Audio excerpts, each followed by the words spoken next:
Beneath a quiet little town in the heart of New Zealand's North Island, there was a fault line that no one had ever seen move.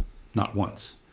In more than 200 years of written records, going all the way back to the early 1800s, before the instruments, before the modern science, before anyone was even keeping track, this particular patch of Earth had never produced a single recorded earthquake. It was, as far as the historical record was concerned, completely silent, safe, unremarkable. The kind of ground you would build a home on, raise a family on, live your whole life on without ever giving it a second thought. And then, at 4:51 on a Saturday morning, while nearly everyone in the region was asleep in their beds, that silent fault broke, and it broke hard. A magnitude 5.9 earthquake erupted from just 9 kilometers beneath the surface, shallow and violent. And it shook the central North Island so severely that more than 22,000 people were jolted awake and rushed to report it in the very first hour alone.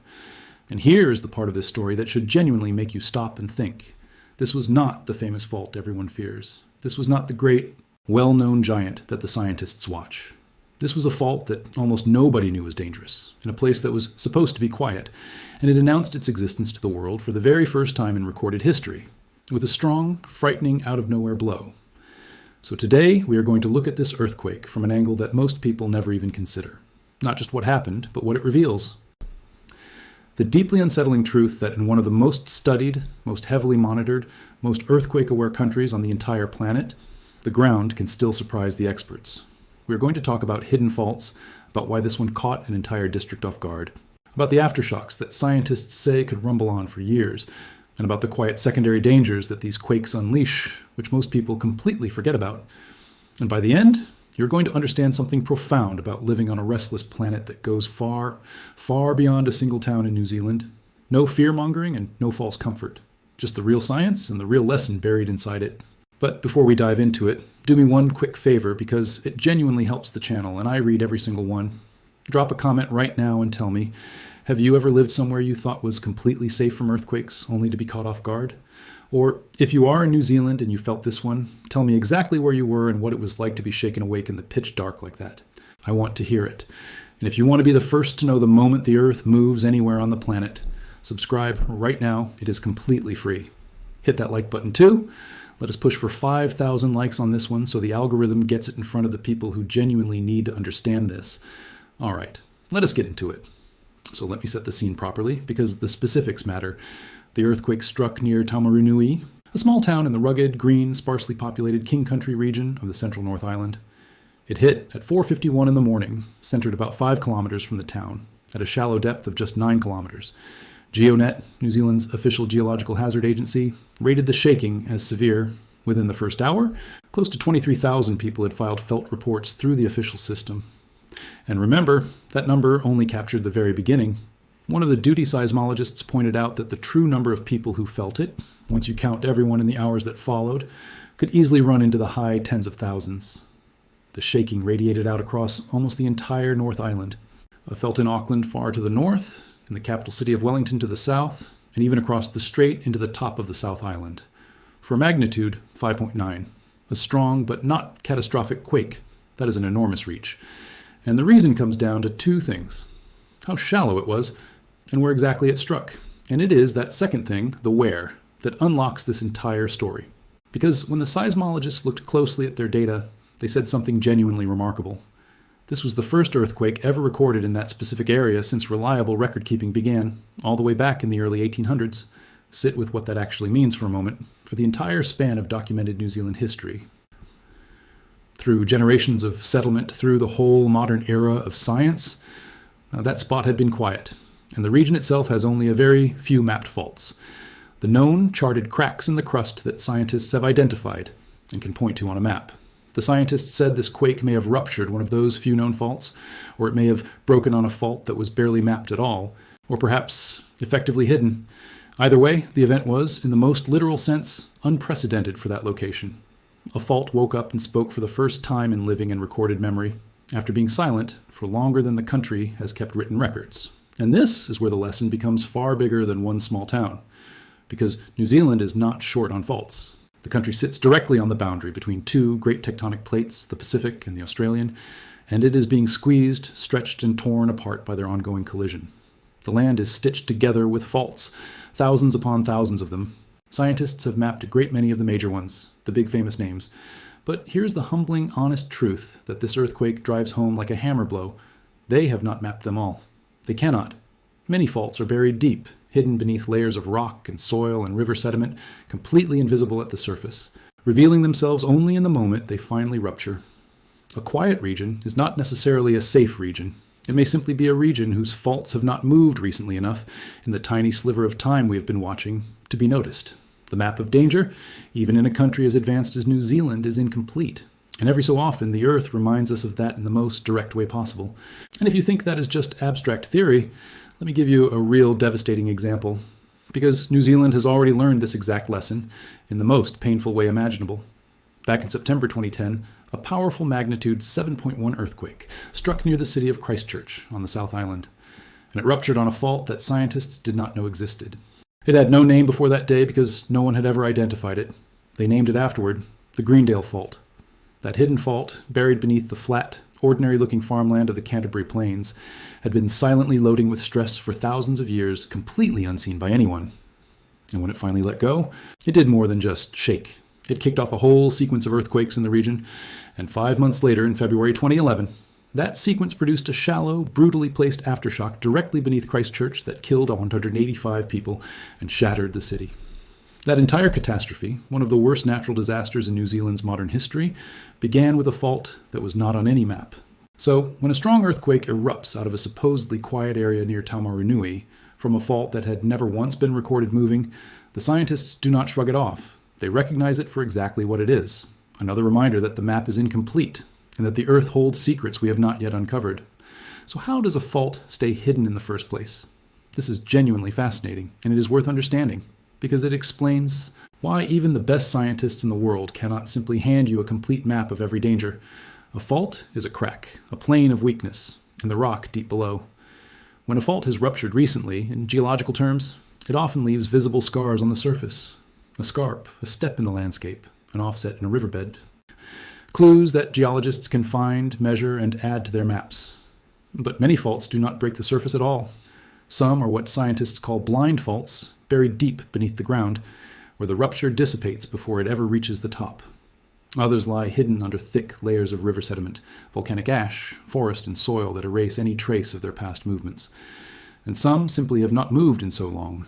Thousands, even tens of thousands of years, that whatever surface scars they once left have been completely worn away by erosion, rivers, and time.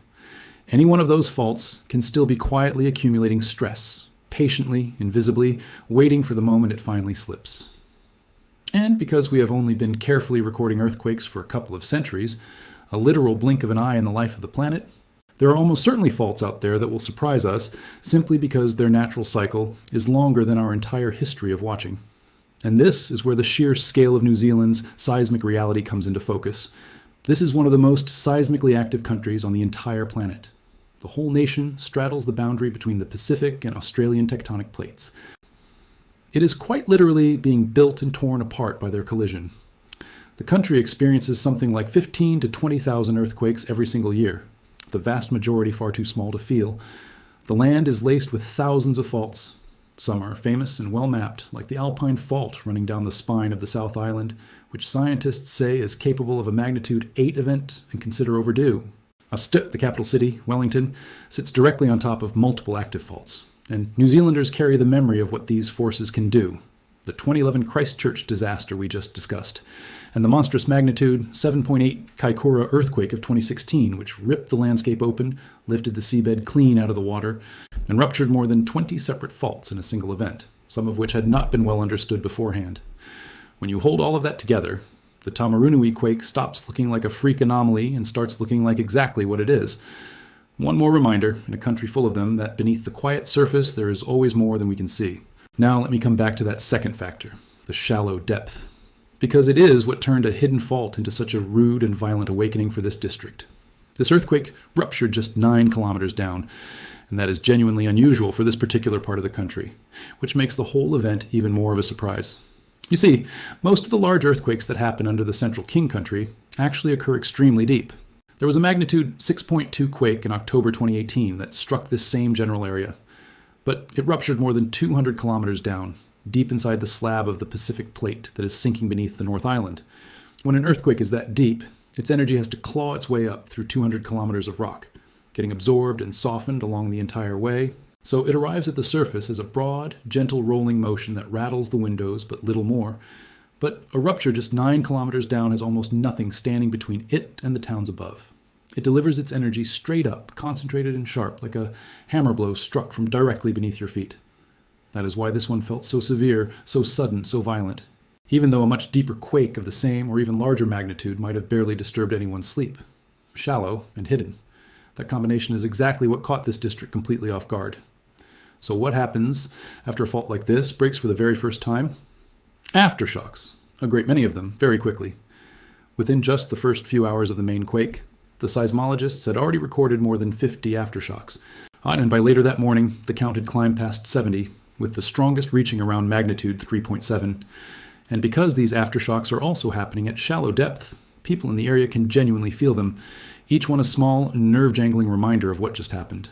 Now here's the part that surprises a lot of people, and I want you to really understand it, so you are not frightened by it. One of the seismologists explained that this aftershock sequence could carry on regularly for about a week before it starts to taper off. But then he said something that stuck with me. He said that even years from now, they could still be recording earthquakes associated with this event, just much, much smaller. That is not a warning that a bigger one is coming. It is simply how the Earth heals after a rupture. When a fault suddenly slips after being locked for so long, the surrounding rock has to readjust to a completely new arrangement of stress. And it does that through a long, slowly fading series of smaller quakes that can trail on for months and even years. So if the people of Taumarunui keep feeling little tremors for a long time to come, that is not the ground threatening them. It is the ground exhaling, slowly after holding its breath for over 2 centuries. Now let me talk about the dangers that people so often forget, the secondary hazards, because they fit this theme of hidden threats perfectly, and this earthquake put 2 of them on full display. The first is landslides. The King Country is steep, hilly, rugged terrain, and at the time of the quake, the ground was already sodden and waterlogged from heavy rainfall. GeoNet specifically warned that they expected landslides around the epicenter, because when you take slopes that are already saturated and weak from rain and then hit them with strong shaking, the ground can simply give way. And that is exactly what happened. Slips came down across the district, and at least 2 state highways were closed by them, though officials were honest that the heavy rain shared the blame with the shaking. This is a crucial thing to understand about earthquakes in rugged, wet country. The shaking itself might not flatten your house, but a hillside collapsing onto a road or above a home can be just as deadly as any collapsing building. GeoNet even asked the public to report any landslides they saw, because tracking them helps the response teams find where the hidden dangers are.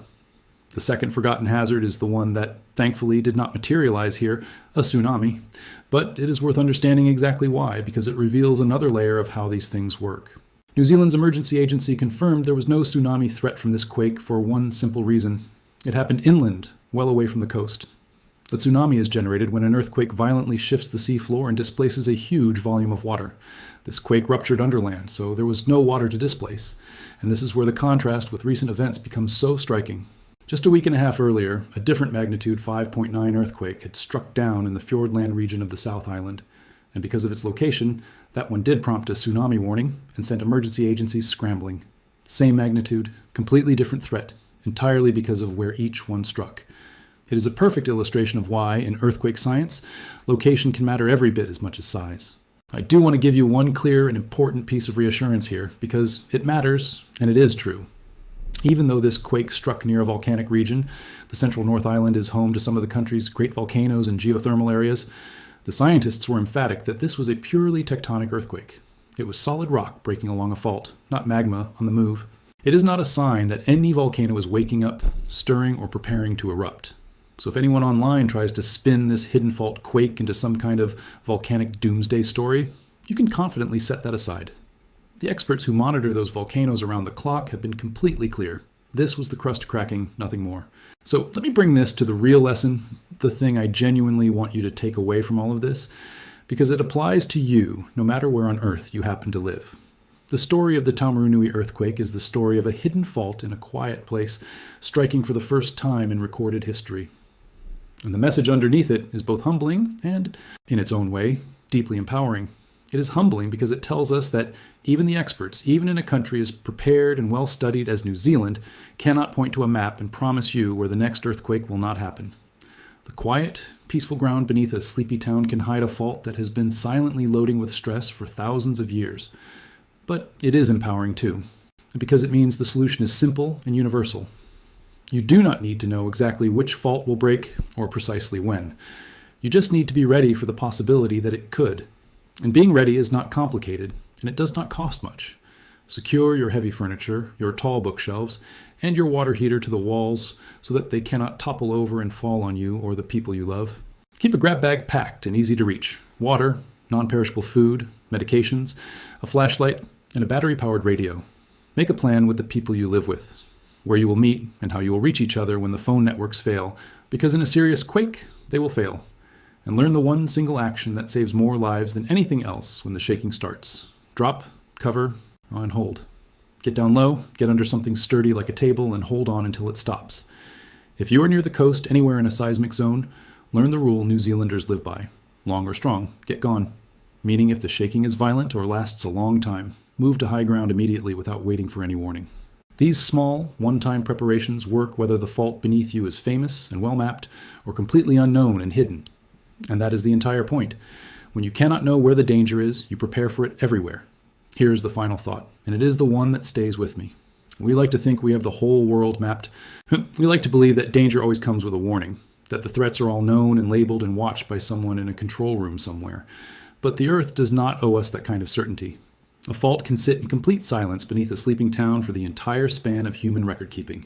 And then, in a single early morning instant, remind an entire country that the ground is alive, that it is not finished, and that it keeps its own ancient secrets. The people of Taumarunui came through this one with minor damage, and thankfully, no serious injuries. Not because they got lucky, but because New Zealand has built its homes, its rules, and its very culture around the reality of the shaking. That is the whole lesson distilled. We cannot map every fault. We cannot predict the day. But we can choose in all the quiet years beforehand to be the kind of people and the kind of communities that are ready when the quiet ground finally speaks. That choice between panic and preparation, between denial and readiness, is the one thing the Earth leaves entirely, completely in our own hands. We are going to keep tracking every significant quake in New Zealand and along the whole Pacific Ring of Fire. So subscribe so you never miss what comes next, and drop that comment I asked for at the very start. Have you ever been surprised by an earthquake? And did you feel this one? Because behind every fault line, known or hidden, mapped or secret, are real people living their lives on top of a restless and unpredictable planet. And understanding it is how we all stay ready. Let us hit 5,000 likes on this one. Stay safe out there, look after the people around you, and I will see you in the next one.